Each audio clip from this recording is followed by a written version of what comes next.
When we talk about climate change, it's easy to just think about, well, the planet getting a little warmer, right? But what if it's actually more like a giant set of dominoes, where one single push triggers a chain reaction that spreads across our entire world? Today, we're going to follow that chain reaction and see just how deeply all of these impacts are connected. So let's get right into it. But before we dive into all the negative effects, I want to start with a kind of surprising question. Could there actually be any upsides to a warming planet? I mean, is climate change really all bad? Yeah, as you can see, this is not even close to a fair fight. Sure, you might find a few tiny localized positives, like a longer growing season in a place like Siberia. But the reality is, and the data backs this up, the negatives are just so much more severe, so much more widespread. We're talking about everything from extreme weather to economic collapse. It's completely lopsided. All right, so let's start there. Let's really paint a picture of this global imbalance. What does a planet of extremes actually feel like for the people living on it? And this is the part that's just so deeply unfair. The weight of all this doesn't fall on everyone equally, not even close. It hits the hardest on the people who are least equipped to deal with it. Folks in developing countries, communities on small islands, the elderly, people who have to work outside. They are right on the front lines, and they have the fewest defenses. And this is where you can really see that cascade effect starting to happen. Our planet's most basic systems get thrown completely out of whack. Water distribution becomes chaotic, you get devastating floods in one place and crippling droughts in another. Ecosystems get weaker and weaker. And all of that instability directly threatens our access to food and water, sometimes forcing whole communities to pack up and leave their homes behind. Okay, so with that groundwork laid, let's follow the chain. Let's look at that very first absolutely critical domino to fall, our global food system. Think about it. Agriculture is right there on the front lines. The rising heat, the wild weather, it messes directly with how our crops grow. And this isn't just about whether we have enough food. It's about the quality of that food, the nutrients inside it. The very foundation of what we eat is being shaken. And hey, this goes way beyond just the plants in the field. A single storm can wipe out a whole farm. But then look at the other side of this, our livestock. The constant heat stresses animals out, and just like with us, that weakens their immune systems. Suddenly, they're more likely to get sick, and the productivity of the entire meat and dairy industry just tanks. And if you want to see what that looks like in real numbers, get this.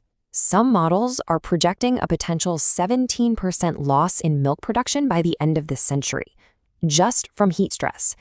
I mean, think about that. A 17% drop in something as basic as milk. That's a huge deal, and it all starts with the temperature dial turning up. And of course, a food system under this much pressure puts an almost unbelievable amount of strain on the one resource that none of this can exist without, and you know what that is.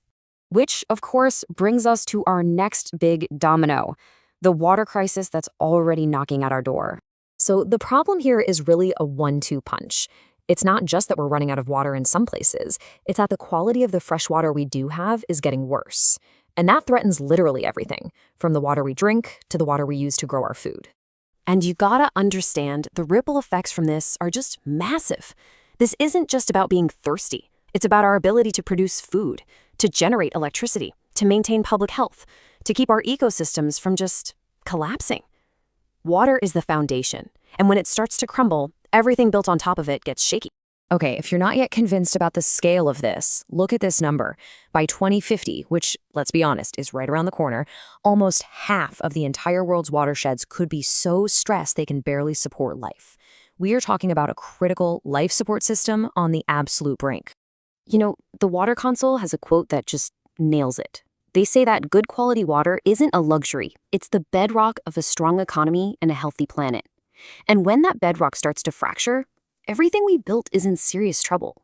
And when our natural systems, our food, our water, are under this much intense strain, well, it's inevitable, right? That pressure has to go somewhere, and it starts to find the weaknesses in the world that we've built. And there's our next domino, our infrastructure. The very foundation of our modern lives, our roads, our power grids, our cities, is starting to show some serious cracks. Here's the scary truth.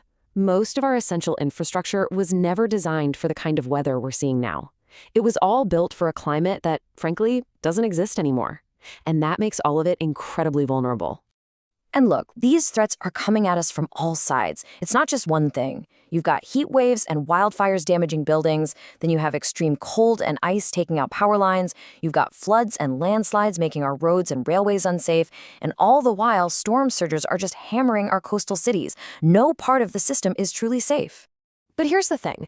As terrifying as crumbling roads and failing power grids are, that's not the final domino. It's not the biggest risk. The greatest risk isn't to our buildings. It's to us, to our health. And that, right there, is the final domino, the one that truly hits home for every single one of us, a global health emergency. This is the real human cost we're talking about. So how does this actually play out? Well, you can think of it happening in 3 ways. First, you have the direct threats, people getting injured or killed in things like heat waves or big storms. Then you have the indirect threats start to build up. Diseases spreading more easily, more pollution in our air and water, food shortages. And finally, you get the deep systemic threats, the chronic psychological stress, the rise in mental health disorders, and the massive disruption this all causes in our lives. And if you think this is just about feeling unwell, think again. This is a massive economic threat. Projections show that the cost of these health issues alone could wipe out almost 4% of the entire world's GDP by 2100. That's an almost unimaginable amount of money just gone, on top of all the human suffering. So there it is. From the food on our plates, to the water in our taps, to the cities we live in, and right down to our own health, the dominoes are falling. The cost of doing nothing is getting clearer every single day. The only question left is whether our resolve to act is just as clear.